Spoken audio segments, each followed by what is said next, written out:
akşamına, ta Urfa'dan geldim Botan çayına. Tüfek aldım çıktım Keklik Dağı'na, ta Urfa'dan geldim Botan çayına. Aşiretler bir yiğidime çeder, Pala Remzi'dirler onun namına. Vay vay vay vay Remzi, Alem Remzi'den razı, Alem Remzi'den razı. Sordum namın verdiler, Pala Remzi dediler. Sordum namın verdiler, Pala Remzi dediler. Pala buygu değil yüreğidir dediler. Sordum namın verdiler, Pala Remzi dediler. Pala buyu değil yüreğidir dediler.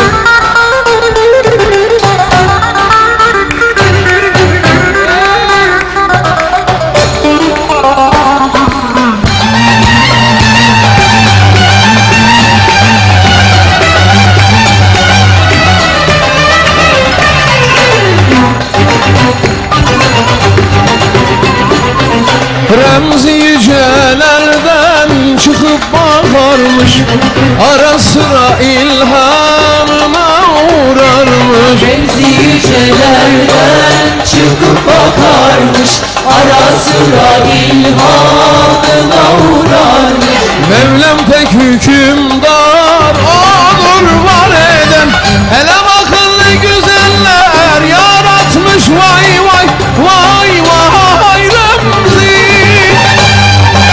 Alem Remzi'den razı, Remzi'den razı. sordum da mı verdiler, Pala Remzi dediler. Pala buygu değil yüreğidir dediler. Sordum namın verdiler, Pala Remzi dediler. Pala buyu değil yüreğidir dediler.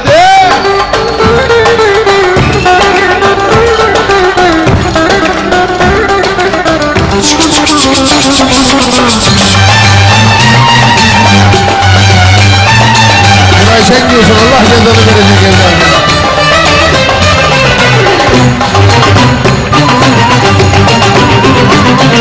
Remzi yücelerden çıkıp bakarmış, ara sıra ilhamına uğrarmış. Remzi yücelerden çıkıp bakarmış, ara sıra ilhamına uğrarmış. Mevlam tek hükümdar, odur var eden.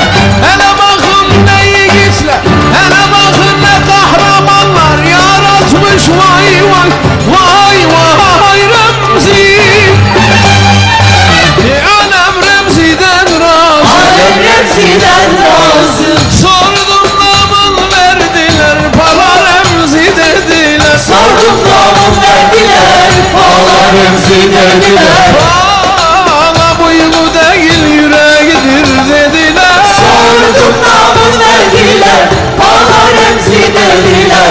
Pala buyu değil yüreğidir dediler. Yüreğidir dediler, yüreğidir dediler. Teşekkürler.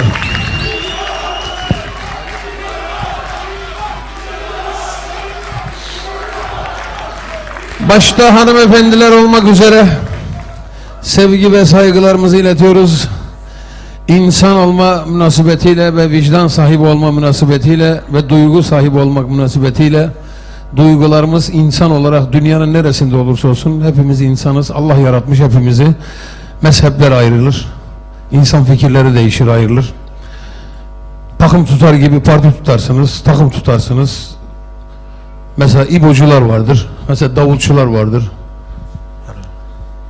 İbo'yu seven kadar davulcuyu seven de vardır yani. Onun için dünyanın neresinde hani İsmail Turut ara sıra bir şarkı, onun bir türküsü var diyor ya, Erzurum'da kar yağsa Rize'de üşüyorum. Erzurum'da kar yağsa Rize'de üşüyorum. Halbuki ben kendi kendime dedim ki bunu Erzurum'da kar yağsa Rize'de İsmail sen niye üşüyorsun? Diyorum kendi kendime. Bir de altını yaşıyorum. Diyorum ki orada bir cana kıyılsa Rize'de benim canıma kıyılmamışsa, birinin canına kıyılmamışsa oradaki can benim canım. Ne fark eder ki? Ha burada can...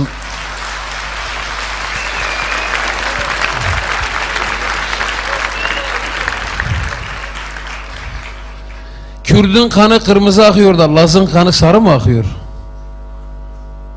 Türk'ün kanı yeşil mi akıyor? Hayır. Hepsi aynı. Hepsi kırmızı. Ve bütün dünya uğraşıyor. Bütün dünya uğraşıyor. Bir dirhem kan icat edemiyorlar. Bir dirhem kanın yapamıyorlar. Bütün dünya. Uzaya gönderdiler, aya gönderdiler. Ama Allah'ın o var ettiği insanların şah damarındaki o kanı, dolaşan kanı bir damlasını dahi yapamıyorlar. Yapabildiler mi? Suni kan var mı? Nasıl olacak? İçindeki o icatlar nasıl olacak? İyotlar, bilmem neler, bilmem neler. Ben de bak ne oldum ha. Doktor kimin oldum ben de vallahi. Evet, Japonya'da olan deprem nasıl ki bizde deprem oldu, Japonya'daki insanlar da